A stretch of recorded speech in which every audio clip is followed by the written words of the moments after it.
Bonjour à toutes et à tous, c'est Monsieur le Boucher. Dans cette vidéo, nous allons nous intéresser à comment définir le produit scalaire sur des espaces vectoriels quelconques. On va généraliser la notion de produit scalaire que vous avez vu en première et terminale dans ce cadre abstrait de l'algèbre.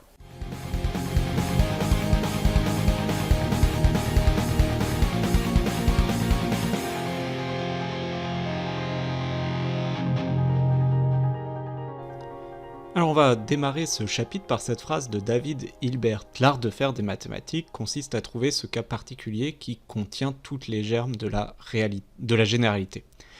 Et en fait, c'est ce qu'on va faire ici dans l'algèbre binaire. On va généraliser la notion de produit scalaire que vous avez vu en première et en terminale pour des espaces vectoriels. Donc on va mixer le produit scalaire qu'on connaissait avec cette notion d'espace vectoriel, tout comme on avait étudié des applications linéaires, qui étaient finalement une généralisation des droites linéaires dans un espace vectoriel de R dans R, pour des espaces vectoriels de potentiellement de dimension supérieure, et même des espaces vectoriels de dimension infinie.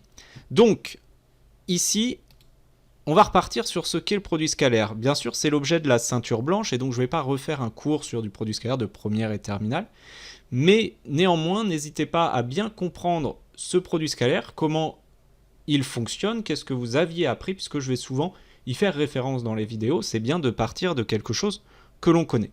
Mais concrètement, le produit scalaire vient de la physique. Il a été inventé pour mesurer l'impact que peut avoir deux forces l'une sur l'autre. Par exemple, si nous donnons un petit coup dans une bille pour qu'elle roule le long d'un plan, nous avons plusieurs cas. Donc le coup qu'on a donné est représenté par la force F de la bille. Vous voyez qu'ici le plan est horizontal, donc la bille va rouler le long du plan à l'aide de la force F. Et elle est également attirée vers la Terre. Donc comme le plan est horizontal, le poids est perpendiculaire au plan. Or, que se passe-t-il? Est-ce que le poids va agir? Ben non, puisque la bille avance tout droit. Le poids ici ne va ni aider ni impacter finalement le mouvement, et donc le produit scalaire ici va être tout simplement nul. Donc l'intérêt du poids par rapport à la force au déplacement qui est comme ça horizontal est tout simplement nul. Alors pour ceux qui adoraient la physique au lycée, il faut savoir qu'il n'y a pas que ces forces-là, puisque sinon la bille continuerait à avancer éternellement. Dans la réalité, il y a également une force à l'arrière qui revient à la force de frottement, c'est la bille qui frotte contre une table. Mais si on admettait que la table n'avait pas de frottement et que la bille était dans un matériau qui n'existe pas, eh bien elle continuerait infiniment puisque le poids n'agirait pas dessus. Admettons que désormais le plan est incliné. Alors s'il est incliné vers le bas, la bille va descendre puisque la bille va être orientée avec la force, mais le poids va permettre d'accélérer la bille.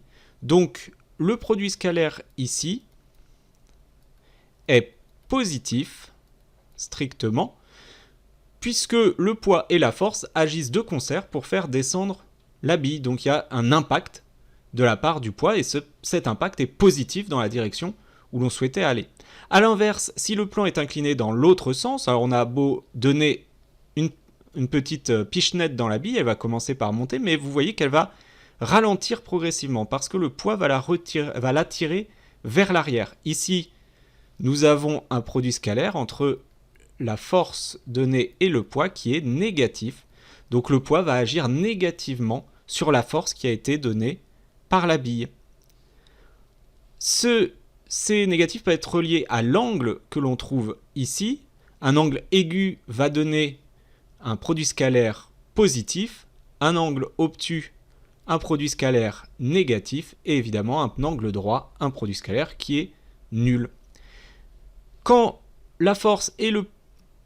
les deux forces vont dans la même direction, alors là elles agissent vraiment très bien ensemble, eh bien le produit scalaire a une propriété intéressante. On a décidé que c'était tout simplement la force fois le poids. Les deux forces sont multipliées puisque elles vont toutes les deux dans la même direction. A l'inverse, si la force avait été dans l'autre sens, et bien là, le produit scalaire aurait été tout simplement moins la force fois le poids. Voilà. Alors, ceci est un premier exemple, mais évidemment, on va être beaucoup plus théorique. Il n'y aura pas de force étudiée, nous n'avons pas de physique dans le programme, vous faites de l'économie. Ce qu'il est intéressant ici, ça va être de généraliser toutes les propriétés qu'on connaît du produit scalaire de première et terminale, et ensuite apprendre cette définition par cœur. Alors cette définition, vous la prenez, il faut 4 termes pour un produit scalaire. Un produit scalaire, c'est une forme bilinéaire symétrique positive définie. J'ai dit 4, en réalité c'est plus 5. Pourquoi ? Parce que le fait que ça soit une forme est aussi important. Qu'est-ce que c'est qu'une forme ? On se souvient, c'est une application qui va d'un ensemble dans R. Et ça, c'est la première des propriétés du produit scalaire. Le produit scalaire, ça prend 2 vecteurs et ça le transforme en un réel. Voilà.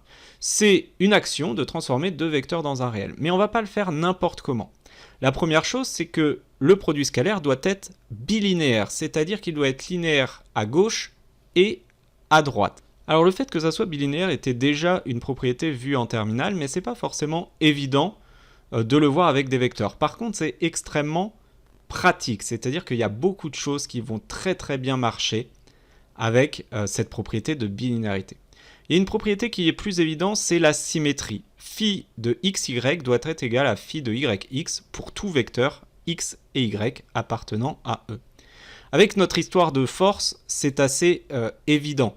Si on a considéré que la bille était poussée avec la force F et on regardait l'impact qu'avait le poids, mais imaginons maintenant qu'on regarde le poids, donc la bille descend vers la Terre, eh bien la force F qui va ici ne va pas changer son altitude.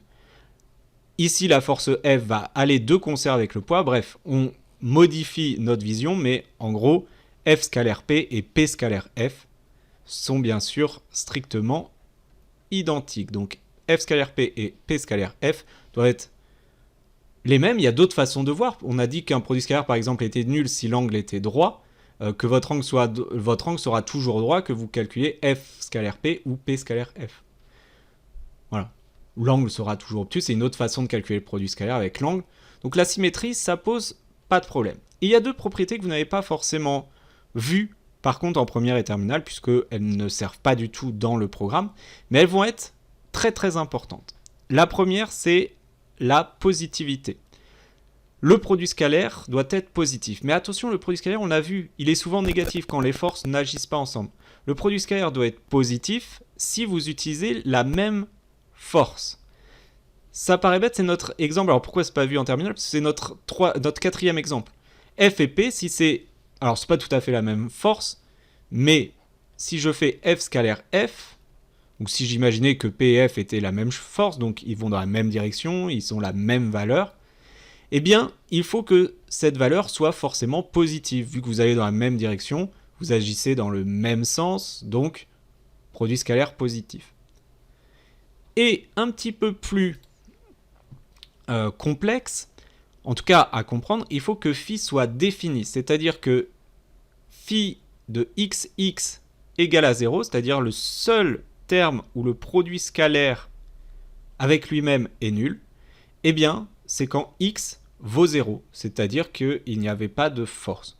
Dans l'exemple de la bille, ce serait de dire la seule fois où j'applique la force et je donne une pichenette, j'applique le poids et je donne une pichenette de même valeur que le poids.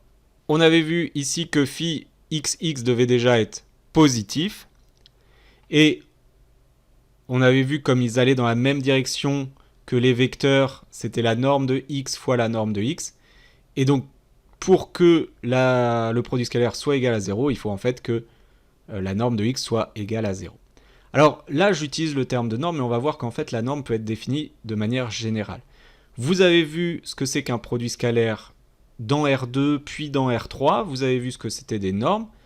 Ici, donc, ces propriétés reprennent les propriétés du produit scalaire. Il n'y en a pas d'autres. On aurait pu définir d'autres choses, mais ce sont ces propriétés qui nous intéressent pour bien définir un produit scalaire. On va avoir plusieurs exemples de produits scalaires. Premièrement, le produit scalaire canonique sur Rn. vous saviez que le produit scalaire sur R2, c'était alors x, y, je vais noter x1, y1 scalaire x2, y2, c'est x1, x2 plus y1, y2. Ça, vous avez peut-être vu en première. Dans le plan, on va avoir x1, y1, z1, scalaire x2, y2, z2. Et ça, c'est x1, x2, plus y1, y2, plus z1, z2. Et en fait, si on continuait, x1, y1, z1, t1, x2, y2, z2, t2 dans R4, eh bien, on définirait par x1, x2, plus y1, y2, plus z1, z2, plus t1, t2, etc. De manière plus générale, si je note x jusqu'à xn, scalaire y1 jusqu'à yn, je dis que ça c'est x scalaire y, alors on a un produit scalaire si on écrit x1, y1 plus x2, y2, etc. jusqu'à xn, yn. Ce produit scalaire est le plus simple que l'on puisse trouver. C'est celui qui généralise dans Rn ce qu'on connaissait déjà dans R2 et dans R3. Et donc ce produit scalaire est appelé produit scalaire canonique. Alors pourquoi c'est bien un produit scalaire ? Eh bien, vérifions toutes les propriétés. Regardons lambda x plus x tilde scalaire y, où on va noter lambda x plus x tilde, c'est lambda x1 plus x1 tilde, etc. jusqu'à lambda xn plus xn tilde. Scalaire y1, yn, vous voyez, j'ai fixé le y et je m'intéresse que au x. Bon, alors ça va donner lambda x1 plus, je vais écrire avec une somme, ça va être un petit peu plus rapide, la somme des lambda xi plus xi tilde fois yi. Or, le lambda, on va pouvoir le sortir de la somme puisque la somme est linéaire. Le xi, le yi, plus xi tilde yi. Je peux découper la somme par linéarité. Donc c'est bien sûr la linéarité de la somme ici qui permet de montrer que c'est bien linéaire.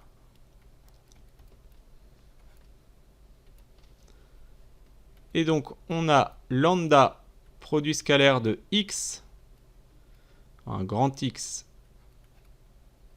y, plus x tilde scalaire y. Donc c'est cette propriété qu'on doit montrer, c'est la linéarité ici à gauche. On a montré que l'application à gauche était linéaire. Alors la deuxième étape serait de montrer la linéarité à droite. Donc on va faire la même chose, sauf que on va fixer le x, on va choisir y tilde, on va changer les y1, les yn, etc.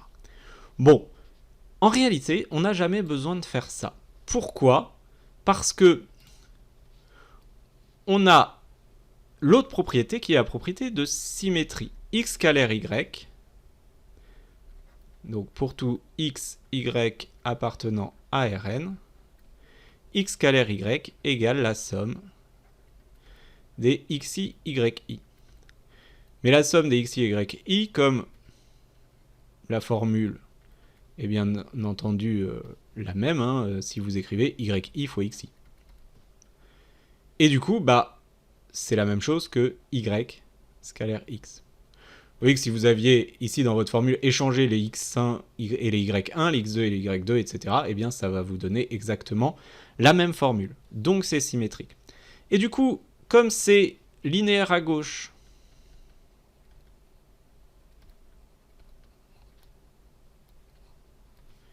et symétrique, eh bien, c'est forcément linéaire à droite. Pourquoi ? Parce qu'en intervertissant les deux termes, eh bien, on va retrouver la linéarité à gauche, et en utilisant la linéarité à gauche, Vous voyez que si je prends, alors je vais vous le faire pour la première fois, mais ensuite vous pourrez le mettre directement sur la copie. Donc soit lambda appartenant à R, y tilde appartenant à Rn. On veut calculer x scalaire lambda y plus y tilde.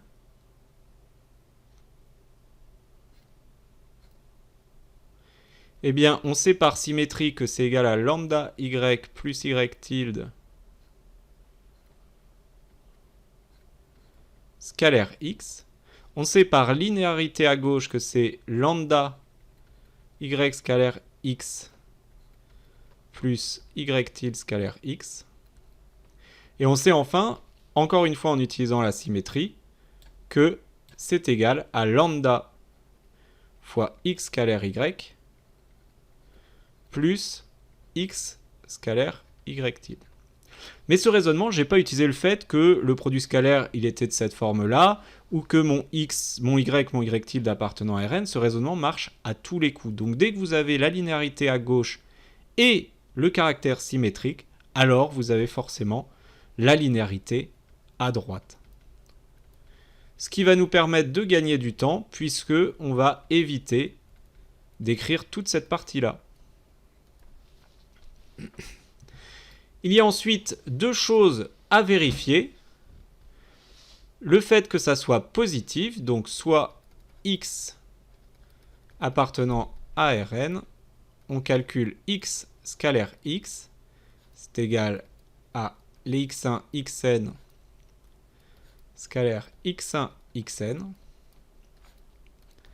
Donc c'est la somme des xi fois xi, donc la somme des xi carrés.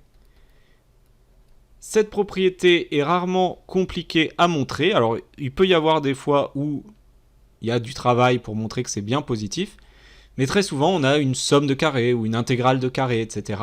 Et on sait que la somme de carrés, eh bien, c'est positif. Il n'y a pas besoin d'en dire des tonnes non plus. Donc, la positivité est vérifiée. Et il reste le caractère défini. Alors ça, c'est toujours le caractère qui est le plus difficile à montrer des 5 propriétés. On prend x appartenant à Rn et on pose x tel que x scalaire x égale 0. C'est-à-dire, vu qu'on l'a déjà calculé pour montrer la positivité, il nous faut la somme des xi carrés qui est égal à 0. Et il faut essayer de trouver que le grand X, donc toutes les coordonnées, sont bien égales à 0. Et donc c'est là où c'est compliqué, puisque selon les cas, ici on est sur un espace vectoriel de vecteurs, donc il faut que toutes les coordonnées soient égales à 0. Si on était sur des matrices, il faudrait que tous les coefficients de la matrice soient égales à 0. Si vous êtes sur un polynôme, il faut que tous les coefficients du polynôme soient égaux à 0. Bref, on retrouve un peu les techniques pour trouver, pour résoudre ce genre d'équation. Ici, on a une somme de carrés qui est égale à 0, et il faut savoir qu'une somme de carrés est nulle si tous les éléments sont nuls. Ça marche avec tout nombre positif. Une somme de nombres positifs est nulle si tous les éléments sont nuls. Donc, une somme de carrés est nulle si tous les termes sont nuls. Vous n'êtes pas obligé de remettre ça, mais c'est pour bien expliquer à tout le monde. Donc en fait, le fait d'avoir la somme des xi carrés qui est égale à 0, ça signifie que pour tout i, xi au carré est égal à 0. Et la condition pour que xi carré soit égal à 0, il n'y a qu'une seule solution, c'est que xi soit égal à 0, ou encore grand X soit égal à 0. J'insiste sur le fait qu'ici j'ai travaillé par équivalence parce qu'on peut le faire, mais en réalité, nous ce qu'on veut c'est montrer cette équivalence-là. Enfin, cette implication-là. Pourquoi ? Parce que l'autre implication est de toute façon toujours évidente. 0 scalaire 0, ça fera toujours 0. Ça vient du fait qu'une application linéaire, quand vous avez une application linéaire, f de 0 vaut 0. Donc là, n'importe quel vecteur, si vous faites 0 scalaire x et que vous avez un produit scalaire, ça vaudra toujours 0. Il n'y a même pas besoin de se poser la question. Pareil de l'autre côté. Alors si en plus vous faites 0 scalaire 0, c'est évident que ça fera 0. Si on revient à notre exemple de bille, ce serait j'applique aucune force de plus à ma bille. Quel est l'impact de ça? Il est nul, puisque j'ai donné aucune force supplémentaire. Voilà un premier exemple sur Rn. On va avoir un autre. Alors, on peut donner des exemples dans beaucoup d'espaces. On peut donner un exemple sur les vecteurs, les matrices colonnes. Alors, les matrices colonnes, x scalaire y, on peut l'écrire sous la forme transposée de x fois y. Si vous faites le calcul, vous apercevez que ça redonne la somme des x, y, i. C'est juste une façon différente de l'écrire, mais qui est souvent très pratique et qu'on va souvent utiliser. Donc, c'est pas mal de connaître ça parfaitement. On a ensuite des produits scalaires un petit peu plus exotiques. Sur les fonctions continues, par exemple, de AB, le produit scalaire de f et de g, ça va être l'intégrale de a à b de f de t, g de t, dt. Alors là, il faut vérifier toutes les propriétés. La linéarité à gauche puis à droite, elle vient du fait que l'intégrale est linéaire et donc qu'il y a une propriété de linéarité dans les intégrales. Le fait que ça soit symétrique, ça se voit, hein, que vous fassiez f et g ou g et f, le produit ne va pas changer. Par contre, c'est plus compliqué d'utiliser le fait que... Alors que ça soit positif, c'est assez évident aussi, hein, puisque si vous faites le produit scalaire de f et f, ça fait l'intégrale de f au carré, et f au carré étant positif, l'intégrale de f au carré, c'est positif. Par contre, quand l'intégrale de f au carré est égale à 0, il faut montrer que la fonction est forcément nulle. Et donc là, il faut que vous utilisiez la propriété de nullité des intégrales, c'est-à-dire qu'une intégrale d'une fonction positive est nulle si et seulement si la fonction à l'intérieur est nulle, si la fonction est continue bien entendu. Donc cette petite propriété qui était sur les intégrales va nous servir pour montrer que ceci est bien un produit scalaire. Vous avez d'autres exemples de produits scalaires dans l'exercice O1, vous en avez d'autres dans la ceinture verte. Donc entraînez-vous, c'est une des premières choses. Dès que vous avez un produit scalaire, soit vous tombez sur le produit scalaire canonique qui est redonné là, soit la première question, puisqu'il n'y a vraiment que ce produit scalaire canonique que vous devez connaître par cœur. Mais sinon, la première question, c'est montrer que c'est bien un produit scalaire. Donc il faut que vous sachiez parfaitement comment montrer qu'on a un produit scalaire, qu'on a une forme bilinéaire symétrique définie positive. Un petit détail pour terminer cette vidéo. Un espace que l'on munit d'un produit scalaire est appelé un espace euclidien. Il est noté souvent avec la formulation du produit scalaire, puisque vous voyez qu'il y a différentes manières d'écrire le produit scalaire selon ce qu'on soit. Moi, je l'ai écrit avec des points, parce qu'en fait, le produit scalaire canonique, on l'écrit souvent tout simplement avec des points. On peut l'écrire avec des crochets. On peut également l'écrire avec phi. On peut l'écrire avec des parenthèses. Tout dépend de comment utilise la notation qui est utilisée dans l'énoncé. Le point, c'était la notation en terminale, puisqu'il n'y avait pas de difficulté. Mais c'est vrai qu'un point ici ne se voit pas forcément quand on fait les calculs. Vous voyez, quand on essaye de montrer chaque chose. Donc, un espace euclidien, c'est tout simplement un espace qui est muni d'un produit scalaire. Ça pourrait être intéressant si, dans des exercices abstraits, on vous dit « Voici un espace, il est de dimension finie, il est muni d'un produit scalaire. » Au lieu de dire tout ça, on va vous dire c'est un espace euclidien. Attention, il y a deux informations. La première, c'est que vous avez un produit scalaire. Souvent, il va être donné, mais des fois, c'est juste que vous savez que vous avez le droit d'utiliser un produit scalaire. Et deuxième information, c'est forcément de dimension finie, un espace euclidien. Donc ici, on est vraiment dans des espaces de dimension finie. On peut utiliser une base, et on va pouvoir utiliser des choses sur les bases de ces espaces-là. Voilà, j'espère que ça reste clair. Si vous avez des questions, surtout n'hésitez pas à les poser dans la classe ou sur les forums de la classe.